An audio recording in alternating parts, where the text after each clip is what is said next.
একটা মেয়ে বিয়ের পরে সবার আঘাত সহ্য করতে পারে, কিন্তু তার স্বামীর দেওয়া আঘাত সহ্য করতে পারে না।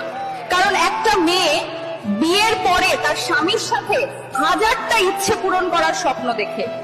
তার ধারণা সবাই তাকে কষ্ট দিলেও তার স্বামী তাকে কষ্ট দিবে না। স্বামী স্ত্রী শুধুমাত্র রাতে একসাথে ঘুমালে স্বামী হয়ে যায় না। স্বামী হতে হলে স্ত্রীর মন বুঝতে হয়, তার খেয়াল রাখতে হয়, স্ত্রীকে ভালো রাখার চেষ্টা করতে হয়। এমন অনেক পুরুষ আছে যাদের স্ত্রীর সাথে কোনো মনের মিল নেই, কোনো ভালোবাসার সম্পর্ক নেই, শুধুমাত্র সমাজের জন্য লোক দেখানো একসাথে থাকা। যার স্বামী এমন, শুধুমাত্র সেই মেয়েটাই বোঝে জীবন্ত লাশ হয়ে বেঁচে থাকাটা কতটা কষ্টের।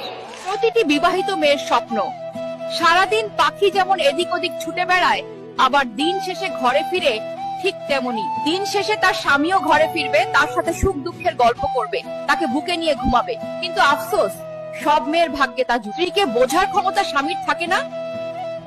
স্বামীরা শুধু নারীদের চিৎকার চেঁচামেচি, তাদের অপমান করাটাই দেখতে পায়। কিন্তু ঝগড়ার পরে স্ত্রীর চোখের জল, স্ত্রীর কান্না, স্ত্রীর মন খারাপ, স্ত্রীর রাত জেগে চিন্তা করাটা তাদের চোখ এড়িয়ে যায়। একজন নারীকে তার স্বামীকে সত্যিই সবসময় কাছে চায়, আপন ভাবে সমস্ত কিছু বলতে চায়, কোনো বিপদে প্রথমে তাকেই পাশে চায়। এটা বোঝার ক্ষমতা বোধহয় স্বামীদের কোনোদিনই হবে না। আপনারা কি একমত আমার সাথে? Download ShareChat.